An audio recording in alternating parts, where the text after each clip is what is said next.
Gamecast from MSN.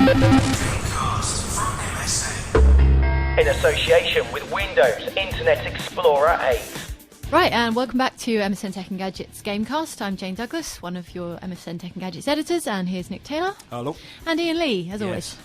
Well, let's start as we always start with what have we been playing this month? Can I go first this time? Please. Because I've been playing loads of games this month. Where I've been a bit lazy recently.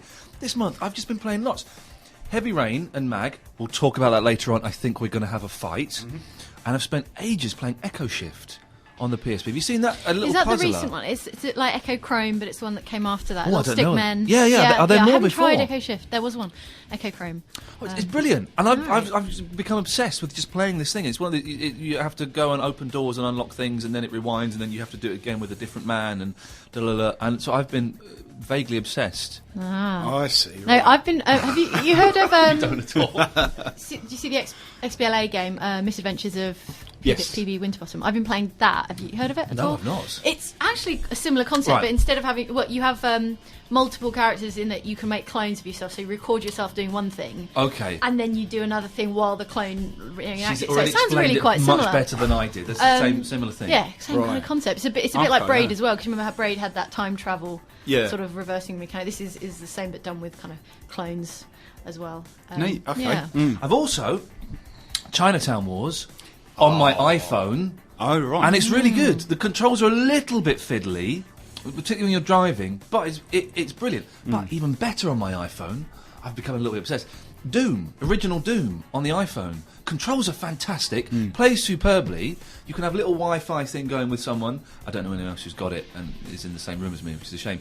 But so I've been playing a lot of Doom. So how does that control? Do you just by tilting the iPhone? No. Or? There are different setups, and I've been using the first setup. All the reviews say the first setup controls are rubbish, but you just tap it. So you just push that button there, and you just tap it like that, and it's brilliant. Right. It's the first game I played on the iPhone, first sort of shooter or action game I played on the iPhone, where the controls are really, really easy. Yeah. And it plays superbly, like a dream. Neat. So that's what I've been playing. Fantastic.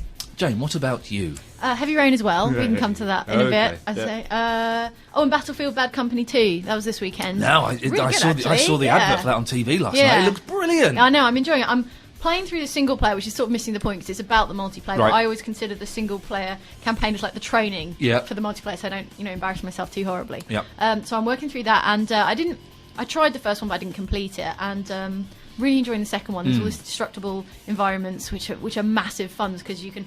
Cover is never cover for very long because if you're behind a wall, they're just going to blow it up. But equally, you can create like your own doorways into buildings by just lobbing a grenade at it or something, which is really good fun. See, that's the thing that's missing from the Call of Duty games is that you can't blow up the environment quite so well, and that's that sounds quite exciting. Yeah, it's really chaotic, and you get clouds of dust and snow, and everything's blowing up around you. Really, really Lovely. good fun. What else? Oh, well, since we last did a podcast, there was Mass Effect 2, but that was such a long time ago now. Yeah. It seems like that was towards Have the you end been of enjoying it? January, I've heard February. people saying good things about it. I love it. I love it. But I was always going to love it, I think. Yeah. I think. But no, it's spectacular. Chime was really good. I don't know this. It's like it's a bit like Lumines. Remember Lumines? Yes. It's kind of like Lumines Tetris, although Lumines itself was kind of like Tetris. So you're kind of making music by placing the shapes in the grid, and then you've got a line that passes across them and creates notes according to which shape you've got placed where. Okay. And then you've got clear. So I mean, it's going to be like a kind of puzzly. Yeah. Place the blocks kind of game, but it's really it's all kind of ambient music and a little bit techno, and it's really relaxing. What was that so game years ago? It was on the Dreamcast. Maybe it was on the PlayStation. Was it Res? Res, yeah. Res yeah. was good. It was kind of like a beat thing. Exactly. It was all a Yeah. bit chilled out, a bit psychedelic. Exactly. That was nice. And Chime was awesome actually, but so short. So yeah, short. yeah. There's like 5 levels in it. And alright, it's a downloadable game, so that's kind of to be expected. But I would love to see a full-length version. Definitely. Of it, 'cause it was, definitely more music. Yeah, it's really, a charity really game. You feel. Yeah, it is all for charity. So yeah. Listen to Nick criticising a charity. I know. game. How dare you? Shame on you, Nick. No, I take your point. It's not about you. It's about helping. You get 50 game score for looking at the start menu because they're like, "Congratulations, you've spent money on a charity game." The DLC for Lost in Nightmares for Resi 5. Oh, so okay. it's really cool because it's kind of old school Resi. I mean, it looks like like 4 and 5, as in it's like not fixed camera, but it's back in a spooky mansion, and it's Chris and Jill again, and it's really atmospheric, and so it's a nice bit of fan service there. I feel so. Busy month for you. It was a busy month, and I read it all down so I wouldn't forget. Well done, you. Jane. Anyway, Nick, have you written anything down? I have, yes. I've written loads down. Yeah, I know. You sent us the email. You sent us. You've done a load of work this month. I felt a bit guilty when I got the email. Well, I was feeling motivated. Well done. Good for you. It meant I could take it easy, so that's always appreciated. What have you been playing? Here to help. I've been playing everything that everyone's just mentioned: Mag, Chime, Heavy Rain. That's my three main games. Mag and Heavy Rain, two of the big games. Heavy Rain, the big one. Let's do that in a second. Mag. Yes. This is the massively multiplayer. What's it stand for? Massive action game. That's it. Terrible name for a game, and my suspicion should have been raised by that. You can have up to 256 people playing.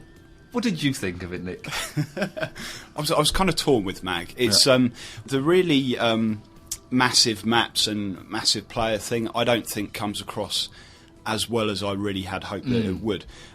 One of the main problems is that when you first pick up the game and you go into it, these 2, 5, 6 player maps aren't even available to you. You have to play through and get to like level 8 before Always you can even access when that happens. Yeah, because it is the one big thing that the whole game was being sold on, and it's not available from the outset. And I understand like you need some sort of player reward system and everything, but you don't even get a glimpse of it for so long that I think a lot of people actually lose interest before they get that far. I didn't get that far. So it's unlockable.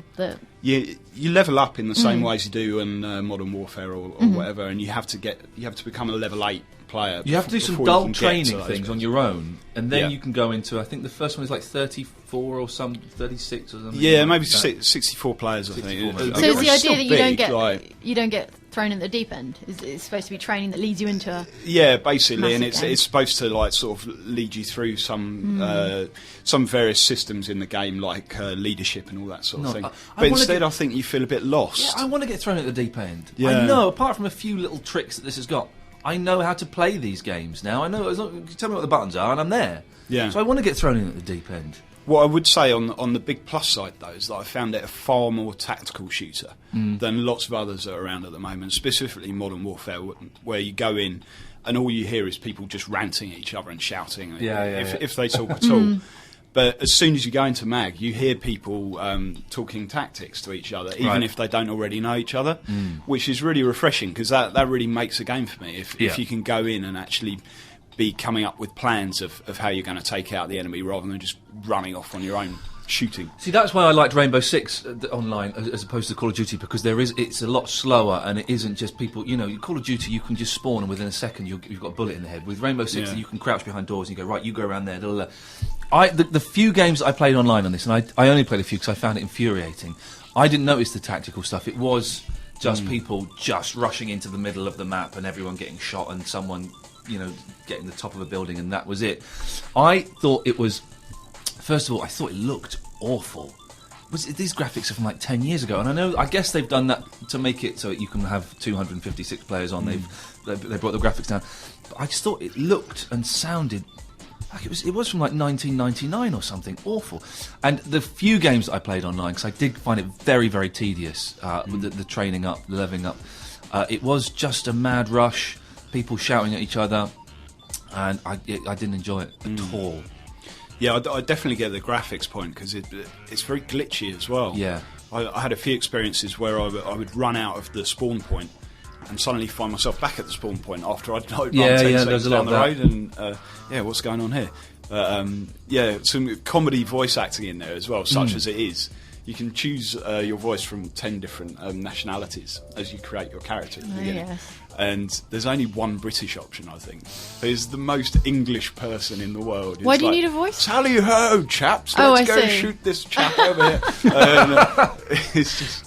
it's a ridiculously over-the-top, stereotypical English voice. But I think there's potential there. I think it's a very deep game that hasn't really been created in the perfect way to lead the players into what is actually there. Yeah, I think you could be right. And I think that as the first one of the home console games to be as big as this in terms of players, it's exciting that this is happening, but I don't think that this is going to be. I think that maybe in a couple of years' time we will have better examples of massively multiplayer online gaming, and I don't think this is it. Did you ever go on it, Jane? I haven't actually tried it. You don't like all the running around shooting? Oh, I don't mind. I was going to say Battlefield Bad Company 2 would be worth a shout, because you say you like tactical, and it's squad based, so you've got your kind of quite small squad, and you've got different roles, so it's class based, like your medic and your engineer and whatnot. So I played a little bit of the online with that, and I really had a good time. Okay. But that's not since the servers actually opened and it went properly public, so it was relatively. Oh, you played the posh press server? Yeah, yes, I've played those a few times. Nice. Yeah, it's fun. Oh, how did you get this? Yeah. Well, I got sent it. Yeah, so I haven't tried it since. Okay, let's do this now. Okay. Who wants to start with the heavy rain? Not the guy with the Jaffa cake. You finish up, Nick. Jane, would you like to start? I will with heavy start. Rain? I finished it a while ago now, I suppose. I really had a good time. How long did it take you to finish it? It's about 10 hours, isn't it? It's not long. It's not long. No, it's a pretty short game. I finished it once, and then I went back and replayed a couple of the chapters towards the end. Did you? Okay. Because you can just dip back into a chapter and sort of try and steer the story in a different way. We were talking about David Cage, the director, said ideally you just play it through once and you don't replay it, because that story is your story, and I see why, because you shouldn't really be peeking behind the curtains, because the illusion of it being the story that you've chosen starts to slip a little bit. Oh, okay, so it's not quite as free as you would perhaps led to believe. I think it is, but I think when you realise where the little forks on the path were, right, it's just a little less impressive, I suppose. But I thought it was a really impressive game, and I enjoyed it. I enjoyed it loads. And I know you didn't. But well, I'll tell you what. Okay, I'll do my spiel on it. Okay. I thought it looked amazing. Yes. It looks amazing, and it was a joy to watch. And what was interesting is my wife, who's not a big fan of computer games unless it's Mario Kart, she kept.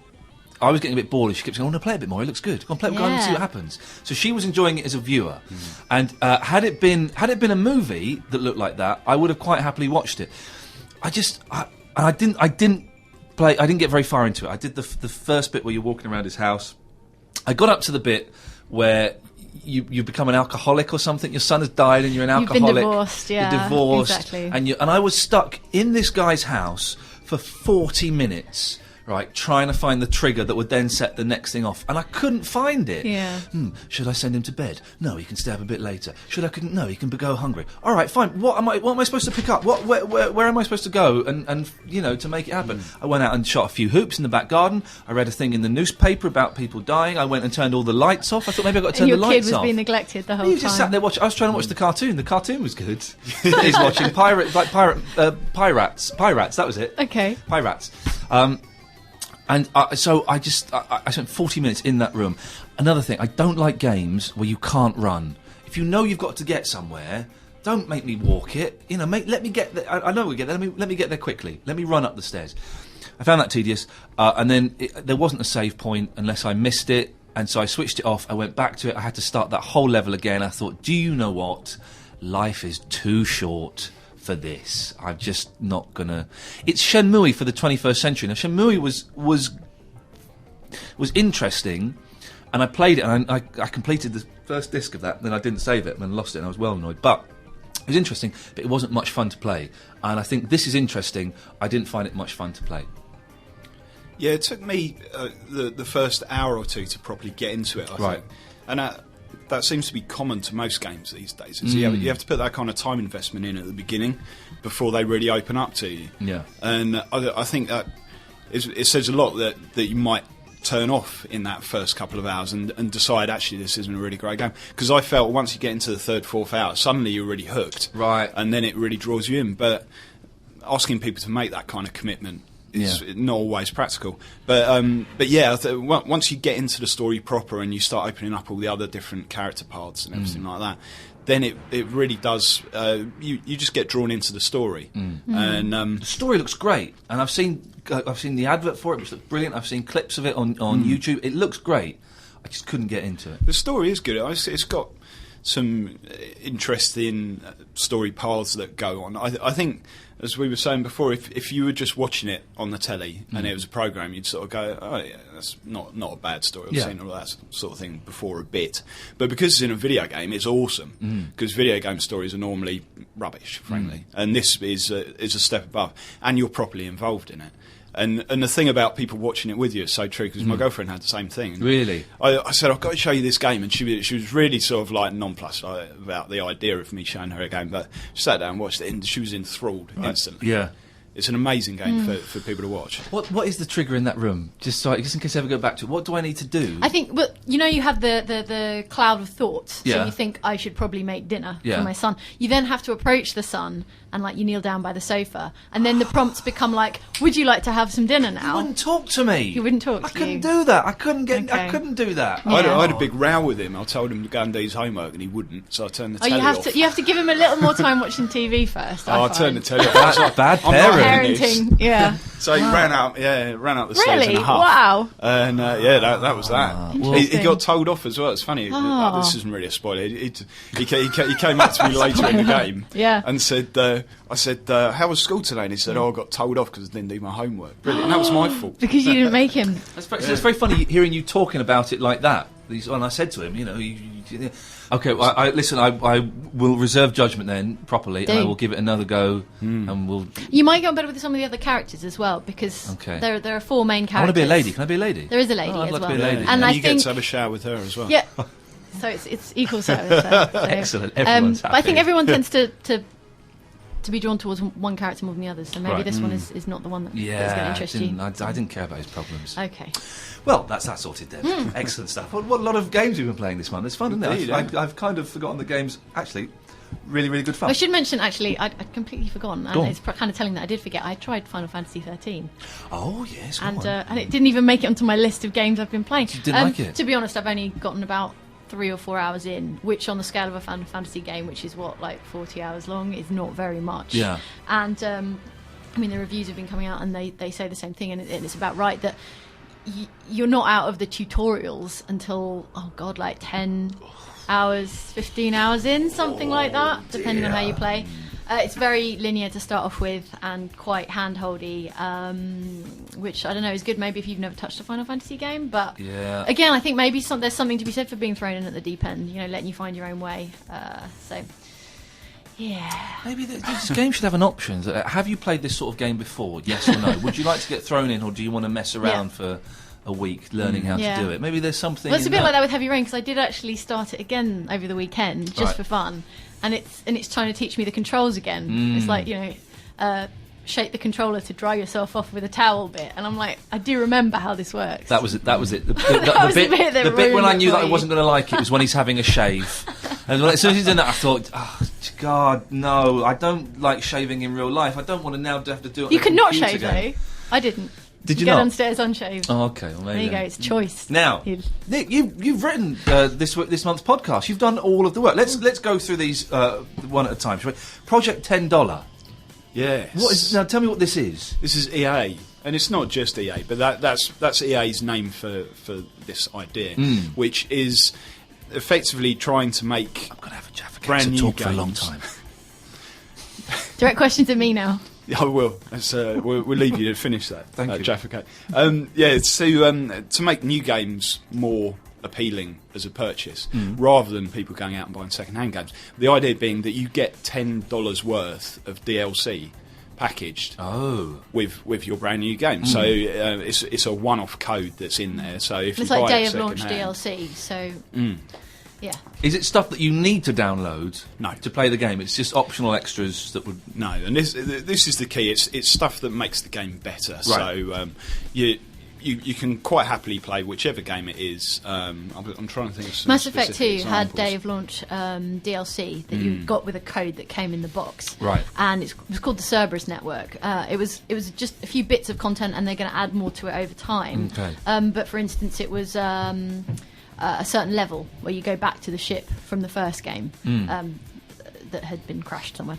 And there was actually there was another character, because you have this huge, it's an RPG, so you have a big cast of characters, and there was an entire character that was part of that Project $10 content. Yeah. So yeah, if you bought that game used, there would be an entire character you didn't have. Wow. Unless you pay for it, you can actually pay for it separately as well. So you could buy the game second hand and then pay for the DLC separately.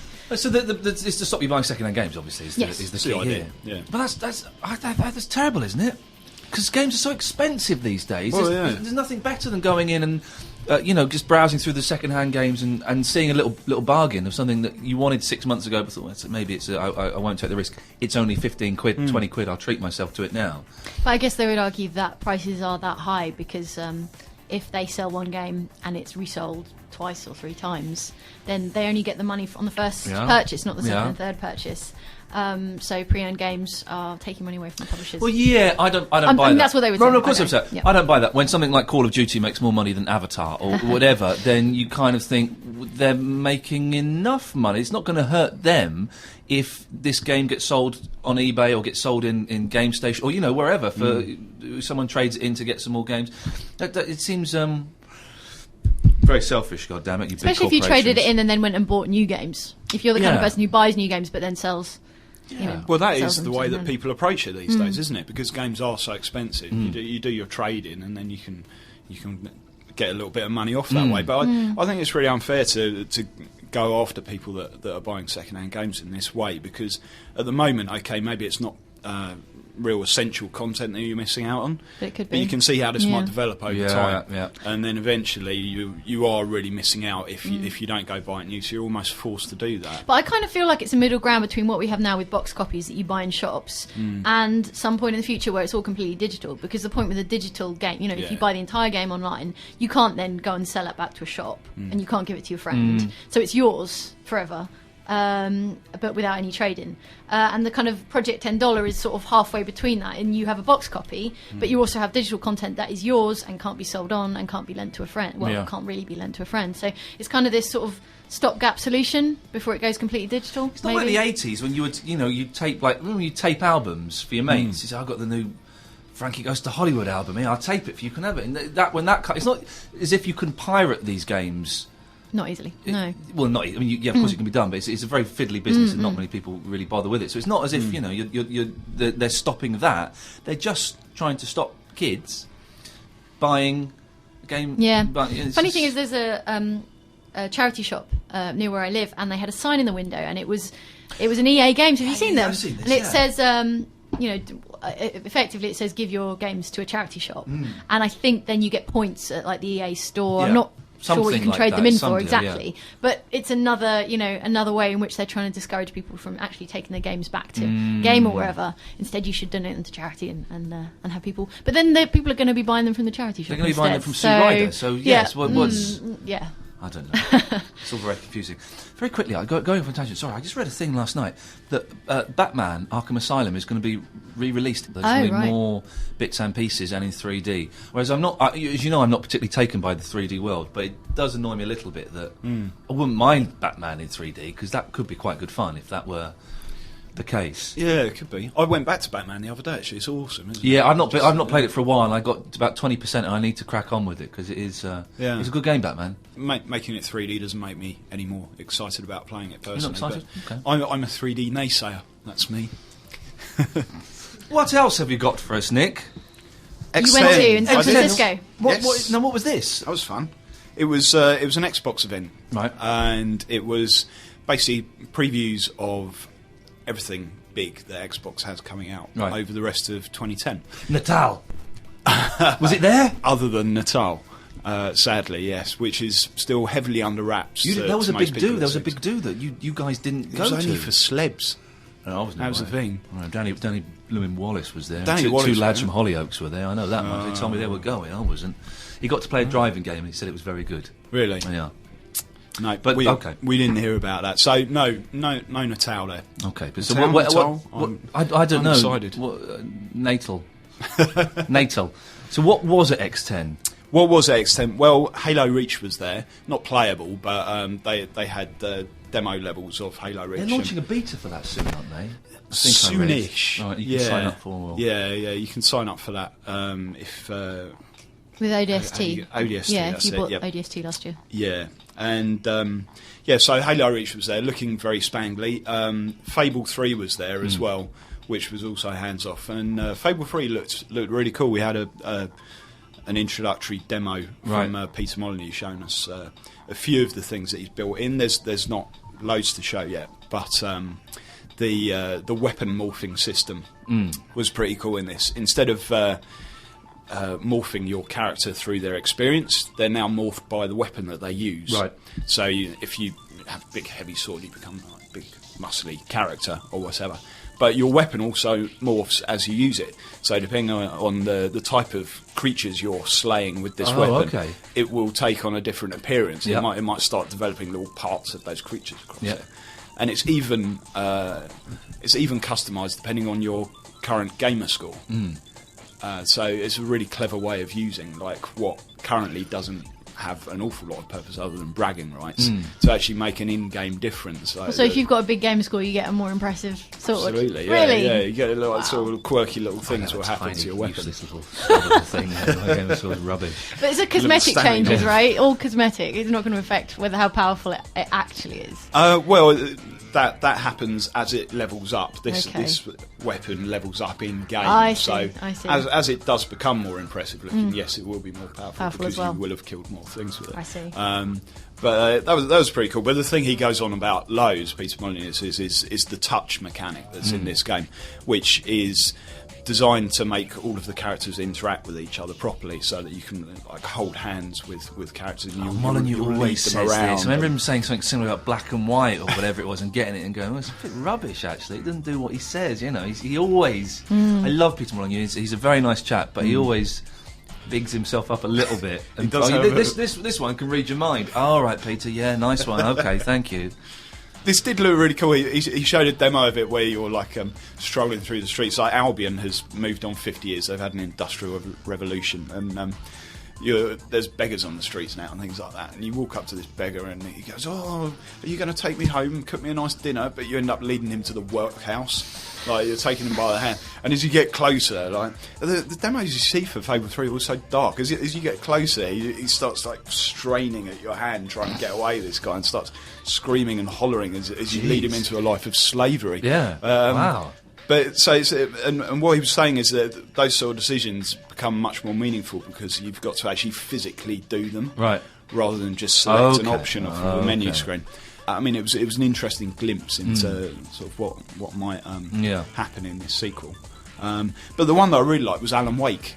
They were showing Alan Wake, and I got to play that for half an hour. Really? So that was looks really cool. I played it for half an hour, and I took the headphones off at the end, and I felt shattered.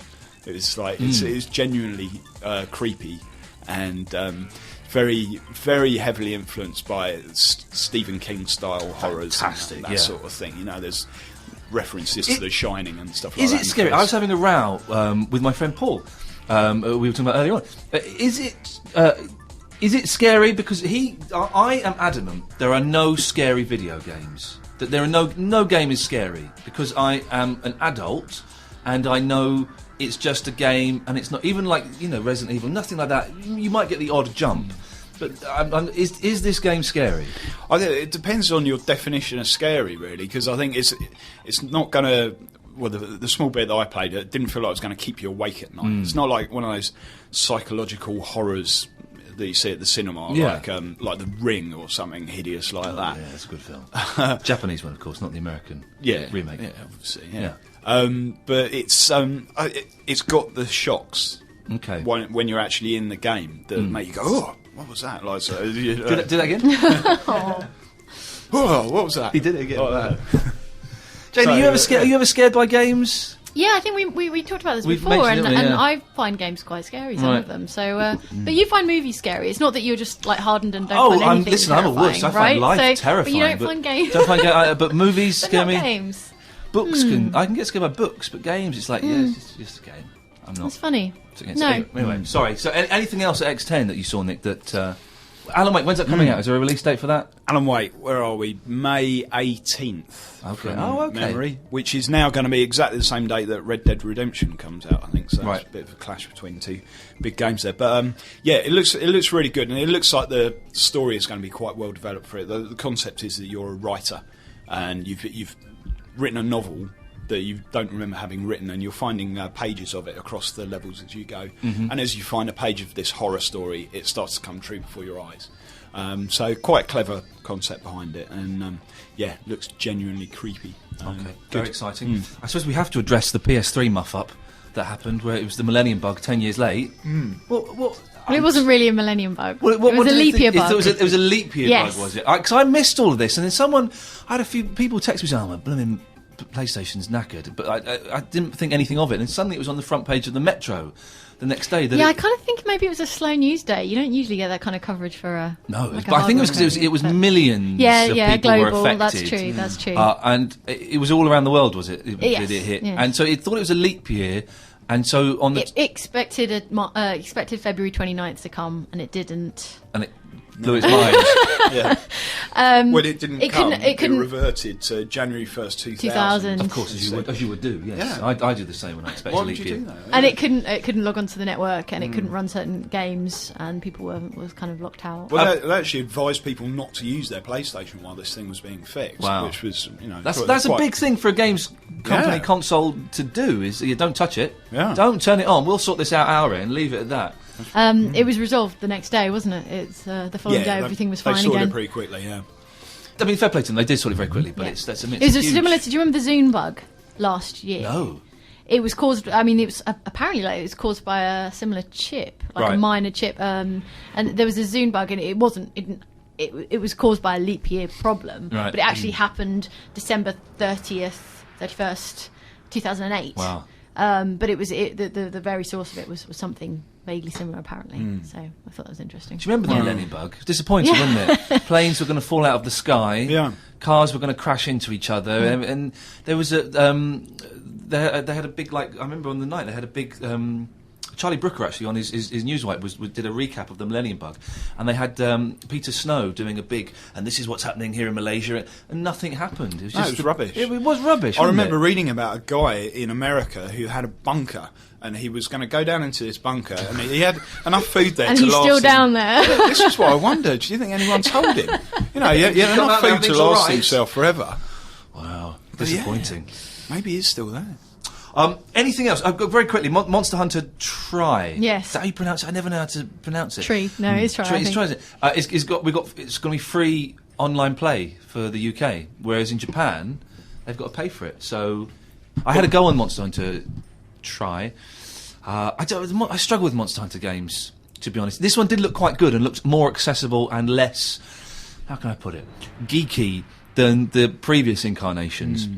Because it's huge in Japan, isn't it? Absolutely huge, and it's never quite caught the imagination of the British people. I think maybe it is a little bit geeky for. It's another one of those games that has an enormous tutorial stage in it. Yeah, and Try actually doesn't. It pitches you into the action. Yeah, they've got rid of that a bit, haven't they? Yeah, they made it a lot easier. I think that'll make a big difference because people just get tired of being shown how to do stuff and not actually being able to go out and do the cool stuff. Yeah. So.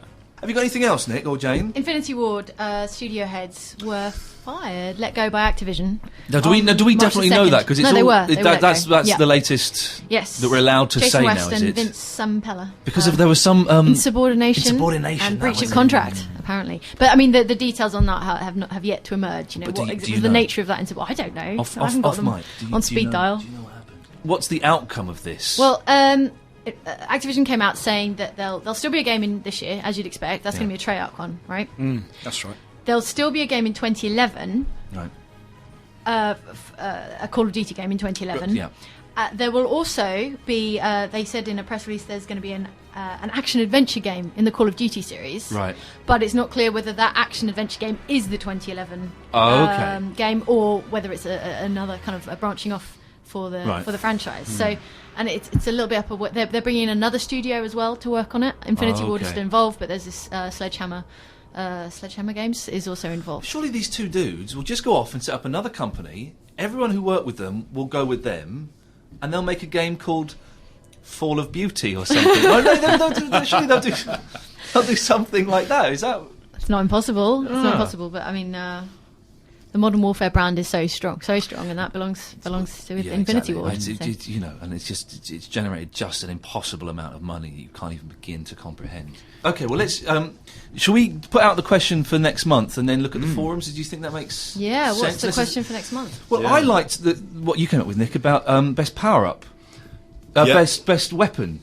Oh right, yeah, that was actually. That, or did you have something better that you? No. That's fine. That was our gallery that we had up the other day. Greatest weapons in games. So greatest weapons in games. What? So we have actually had some response to this already on the message boards, with people telling us about what their favourite weapons are. But so I don't know. What are our favourite weapons? Well, my favourite weapon is I don't know if it's technically a weapon, but the Pac-Man power up.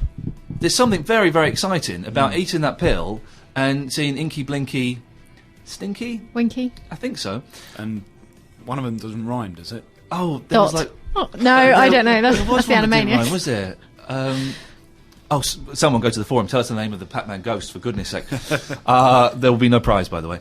But just the joy of seeing them start flashing and them running away from you. Yeah. It's one of the... Even now, I'm a big fan of Pac-Man. That's really true, actually, because you get a level... a sense of anticipation about when it's going to run out. Yeah, because the further you go, the shorter it is. But you kind of like hang it loitering around the pill, waiting for them to all get near you, and bam, have that Inky, Blinky, Stinky, and Tom. Ringo, something like that. And also the big gun you get in Doom as well. That's what I was going to say. The BFG. It's just a bit more standard. But that was fantastic because you spent so much time working your way up to actually get this BFG, and once you actually got your hands on it, it was just so ridiculously powerful. Jane, is it a cloak of invisibility or something like that? Weapon. What are you talking about? Oh, sorry. I actually know. I was going to say the portal gun because I was surprised it wasn't in our feature, but then arguably it's not actually a weapon because you don't use it to kill anyone. Right. So. That's we did have that argument, when it's a gun. It fires stuff. Yeah, but I don't think guns need to kill people to be weapons. Does it? It doesn't harm people either, though. Oh, in that case, it's not. As long as it maims someone, it's still a weapon. So, all right, if that doesn't qualify, then I noticed the what was it? The Fat Man in Fallout 3. Yeah. Was in the feature, which I approve of.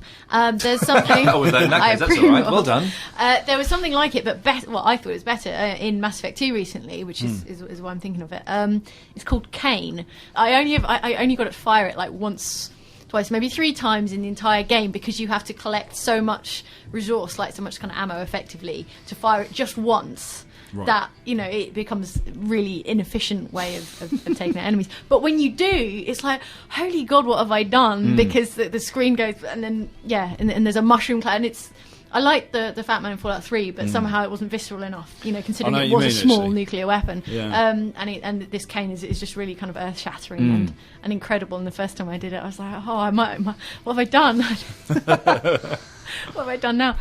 So that would probably be my favourite for the time being. Well, listen, dear listener, go to the forums. There's quite a few things we've actually mentioned. Talk about the Project $10. Tell us your favourite weapon. And Heavy Rain, did you dig it or did you not dig it? I am going to have another go at it this month, but I'd be keen to read your thoughts. What have they said on the forum this month? Last time around we were asking people what crossovers they'd like to see. Cameos in games. And there's a few on that. Someone said, Pandyman, forum regular, says he'd like to see Tim Curry voice acting for a unit in the next Warcraft strategy game. Oh, yeah. Doing his evil character, as per usual. And like in all of the Warcrafts and Starcrafts, in fact, when you click on him enough, he'd say a few funny lines. And I want him to say, I'm just a sweet transvestite, a la Rocky Horror Show. So Caltac says, I loved the game film crossover when we saw Tron in Kingdom Hearts. Oh, I watched Tron on where are we now? Saturday night. My Saturday night was my wife fell asleep. And so I watched Tron. It's a brilliant film. I've not seen it for years. Retrohead says, Ian, I can't believe you bricked your PSP. Oh, yeah. And then there's some advice about getting it unbricked, I think. Yes, there is. The bricked one, that was a few years ago, and I chucked it. I don't think you could unbrick them then, I believe was the thing. But I thank you for your tips and advice. It's greatly appreciated. Nico the Quellman says, as for crossovers, how about Kratos in God of War in Modern Warfare 2? That would be awesome. I'd like that. Does that work? Well, probably not. Bit of time travel. Oh, hang on a second. Stoner 99. Do you know who that is? Oh, yeah, I do, It's actually. your mate, Yeah, he's got the hump with me. I can't believe you call me an idiot friend.